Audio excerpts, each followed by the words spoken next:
חברים, אנחנו נכנסים לחדר של שיעור התורה. תהיו בשקט. זה הדרך, לעולם יעסוק אדם בתורה שלא לשמה. תורה שלא לשמה, יבוא לשמה. זאת אומרת, המטרה שאדם יגיע ללשמה.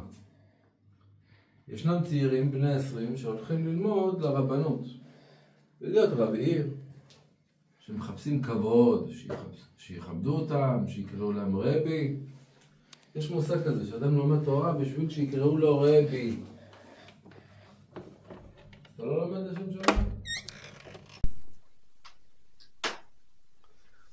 שלום לכולם, תודה לישראל דיין על הצילום והעריכה. בשם השם נעשה ונצליח. בעזר השם יתברך נמשיך פרקי אבות, פרק ד' משנה ה'. הנושא הוא לימוד תורה לשמה.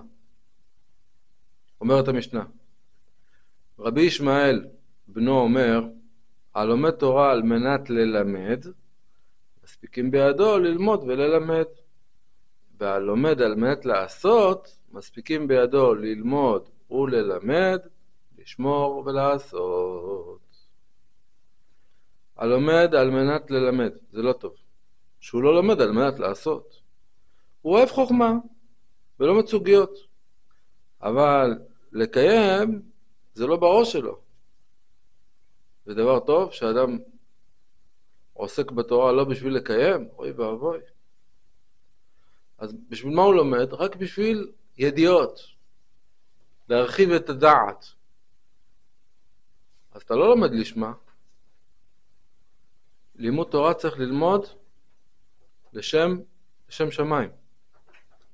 אמרו חז"ל, לעולם יעסוק בתורה שלא לשמה, ואחר כך יבוא ללמוד לשמה. לא ישר מגיעים לזה. זה לוקח זמן. קודם כל מתחילים ללמוד תורה שלא לשמה. זה הדרך. לעולם יעסוק אדם בתורה שלא לשמה. שמתוך שלא לשמה יבוא לשמה. זאת אומרת, המטרה שהאדם יגיע ללשמה. ישנם צעירים בני 20 שהולכים ללמוד לרבנות ולהיות רב עיר, שמחפשים כבוד, שיכבדו אותם, שיקראו להם רבי. יש מושג כזה שאדם לומד תורה בשביל שיקראו לו רבי. אז אתה לא לומד לשם שמיים, כדי שיקראו לו רב. היה חכם אחד שלמד 10 שנים להיות דיין, וכשקיבל את התעודה של הדיינות התחיל לבכות ואמר, אוי לי שלמדתי 10 שנים שלא לשמה בשביל התעודה הזאת, שיגידו עליו שהוא דיין וחבר בית הדין, וגזר על עצמו לא להיות דיין, ורק אם יהיה מחסור בדיינים שיקראו לו, ואם לאו הוא יושב בצד. אדם צריך להקפיד, להגיע לדרגה של ללמוד תורה לשמה, כדי לעשות נחת רוח למי שאמר והיה העולם. אנחנו לומדים תורה בשביל להקמה שכינתה מהפרעה, בשם בורא העולם. בעולם ציווה אנחנו מקיימים, זה הכל. לכן, הלומד תורה והמטרה שלו זה לא על מנת, זה על מנת ללמד, מספיקים בידו ללמוד וללמד.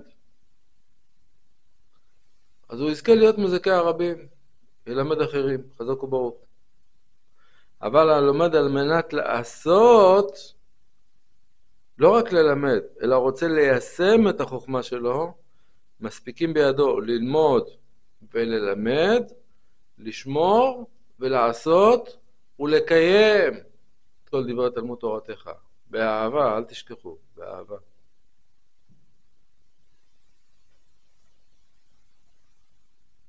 מי שחוכמתו מרובה ממעשיו, דומה לאילן שענפיו מרובים ושורשיו מועטים, שהרוח באה והוקרתו והופכתו על פניו. אם השורשים לא חזקים, רוח הכי קטנה, מעיף את הכל. בכל זאת אמרו חז"ל, שהאדם ילמד תורה שלא לשמה, כגון ילד אם רוצים שיחזור על הגמרא או על המשניות בעל פה, אומרים לו, על כל משנה תקבל שקל. כי עדיין הוא לא מבין את ערך המשנה, אבל בשקלים הוא מבין. שאפשר על ידם לקנות ארטיק. חז"ל אמרו שמדאורייתא מעות קונות. שעל ידי כסף אפשר לבנות כביש על מסלולים מתחת לים. ואם אדם ילמד בתחילה שלא לשמה, בסוף הוא יגיע ללשמה.